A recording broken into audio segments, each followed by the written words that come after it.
Hello, this is Seneca Harris. I am coming to you with another video commentary brought to you by the Urban Wire Media Network, where we shine a light on issues impacting the urban community.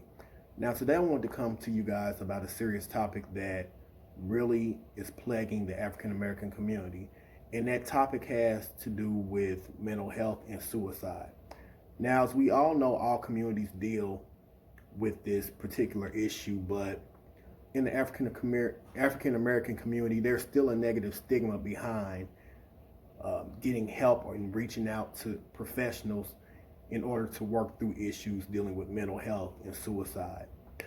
I want to bring this topic up because I recently saw a video of actress Taraji P. Henson sitting before the Congressional Black Caucus, and she was talking about her foundation that she started to tackle the stigma and the issues of mental health and suicide, and how it affects our youth in the African American community. She started a foundation by the name of the Boris Lawrence Henson Foundation, and she named it after her father because her father dealt with mental health issues as well. He was a Vietnam veteran, and he came home. Once he returned home from the war, he dealt with those issues, and I guess she wanted to remember her father in his legacy by creating this foundation. We're going to go to a quick clip of her sitting before Congress, kind of telling why she created this foundation and the importance of us of reaching out to our young black youth and addressing these issues and tackling the issues behind the negative stigma of mental health. So we're going to go to this clip, and once we come back, I'm going to give the rest of my commentary. So we're going to go to this clip. Talk? Oh, wow. Thank you so much for having me here. I am here out of necessity. I founded this foundation because there was a problem. My father passed away in '06. 2 years prior to that, my son's father was murdered here in Washington, D.C. That's trauma, not only for my son, but for myself. When he was becoming a young man, not having his important male figures to look up to call upon, questions about becoming a young African American male in America. How does that work? What do I need to do? We didn't have it. And I noticed we started having some issues. It was time to seek help. When it was time to look for someone who I felt I could trust and also my son could trust, it was like looking for a unicorn. And I called my best friend, who is the executive director of my foundation, the Boris Lawrence Henson Foundation, Tracy Jenkins. And we started doing our own research, and it dawned on me the reason why we don't have many psychiatrists, not that we don't have them, that they're not easily accessible, is because we in the African American community, we don't deal with mental health issues. We don't even talk about it. We've been taught to pray our problems away. We've been demonized for coming out saying we have issues, and we have trust issues. I need the person sitting opposite from me when I go seek help for my mental to be culturally competent. And if you're not culturally competent, how can I trust you with my deepest secrets and with my vulnerability? So this foundation was founded, like I said, out of a necessity. I also, before becoming an actress, successful actress, I was a substitute teacher. I opted to teach special education children. When I got my credentials and I started to go out into the world and sub, I got sent to Crenshaw, and I thought I was going to a school for special needs kids. And when I got there, I was in a room full of all black young males labeled special ed. None of them were in wheelchairs. They could all speak. They could walk. They had all of their facilities. As I stayed in the school, I started talking to the young men. Of course, I started finding out that they were going home to parents, no parents being home. One kid was found walking along the train tracks, wandering, no parents at home. One kid was arrested for stealing, just merely wanted to eat, needed something to eat because there were no parents at home. At a 7-Eleven, he got caught stealing. Just things were not right with me. That sat with me and it bothered me because I'm raising a young black man. And when I proceeded to try and teach these young men, they believe this label that had been placed upon them. I'm special ed, Ms. Henson, I can't learn that.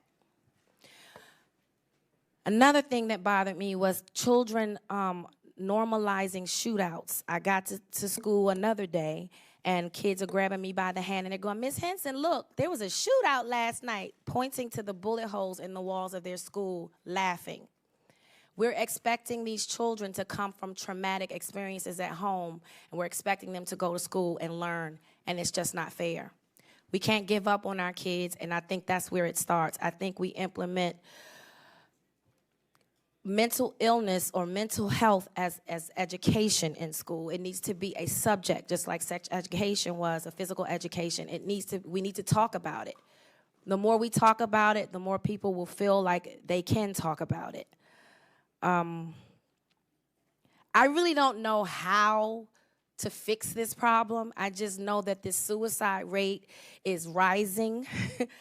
I just know the ages of the children that are committing suicide are getting younger and younger. It breaks my heart to know that 5-year-old children are contemplating life and death.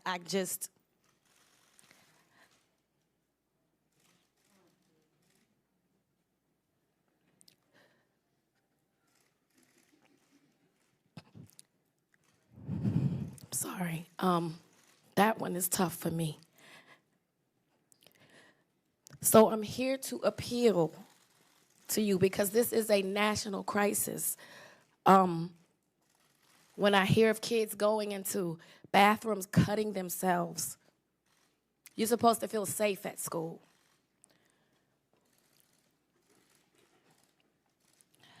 I am here using my celebrity, using my voice to put a face to this, because I also suffer from depression and anxiety.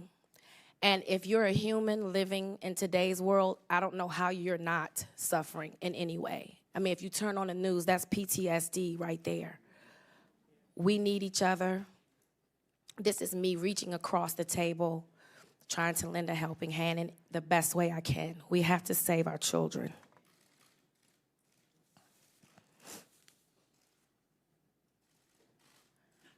Thank you. I first want to take my hat off to Taraji P. Henson because this is not an easy topic to bring forth to the people. So many people have negative stigmas about mental illness and suicide. People feel that you have to be the stereotypical version of a crazy maniac running around,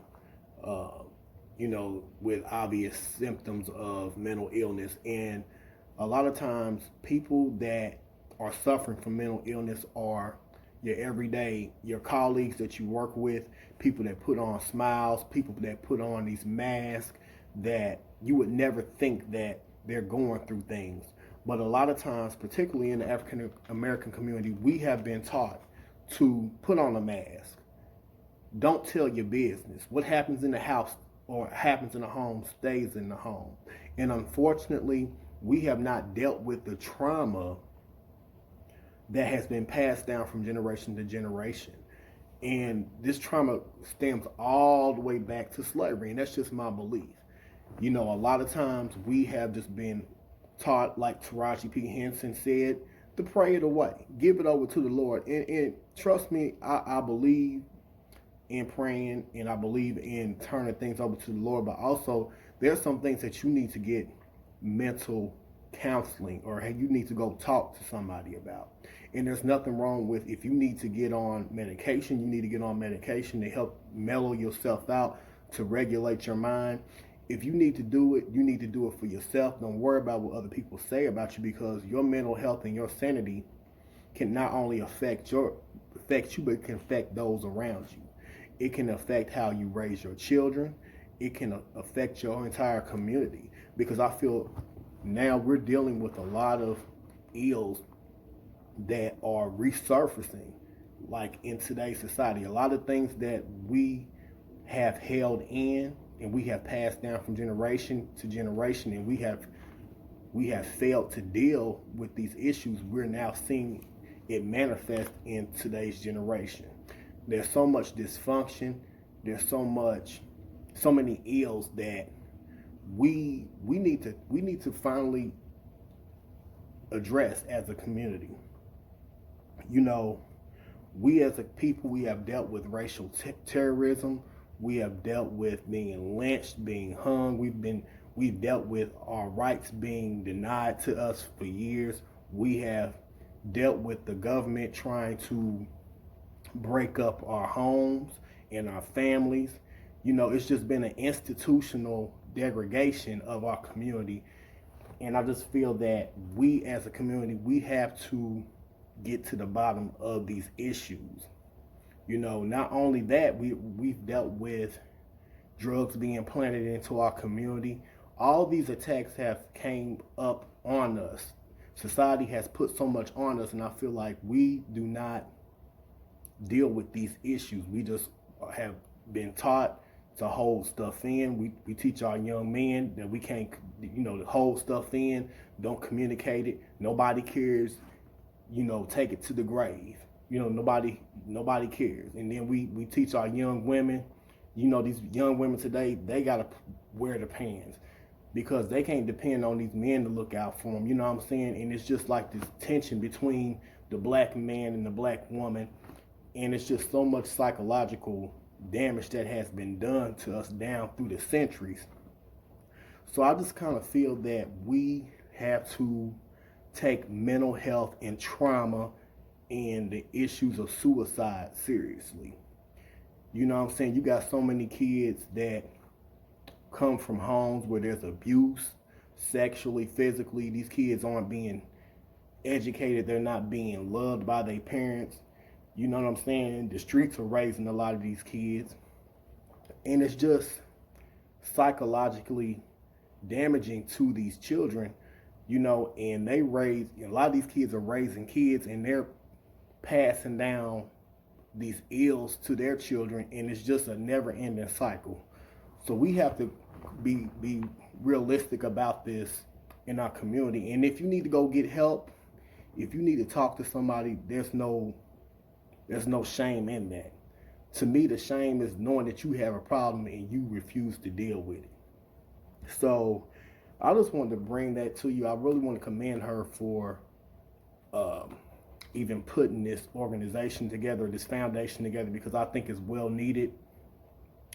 Like I mentioned, this is a topic that is very taboo, especially in the African American community. And I don't know why, because all communities deal with these issues. We're not the only ones, but we've been taught that we have to be strong. We can't show our pain. We can't express our pain. We have to hold stuff in. And it's becoming very toxic. And like I said, it's becoming evident in what we're seeing today. You know what I'm saying? And I will say we are resilient people. We've been through so much. But with us being resilient, we have to be honest as well that there are some things that we need to address as a people. We need to seek mental health professionals if these issues are prohibiting us, because some of us aren't strong enough to deal with these things on our own. Like I said, I'm all for having a religion or having a spiritual background to keep you grounded, but we also need, sometimes we just need professional help to help us get through some things in life, and there's no shame in that. So I want you guys to drop down in the comments and tell me, what do you think about that? What do you think about this issue? And for those of you that are interested in Taraji P. Henson's foundation, once again, it's called the Boris Lawrence Henson Foundation. Go check her out. I think she has a page on the internet, on social media, probably on Instagram too. And you could probably learn more about their organization. But until then, next time, everybody just take care of each other, take care of yourself mentally, physically, and spiritually.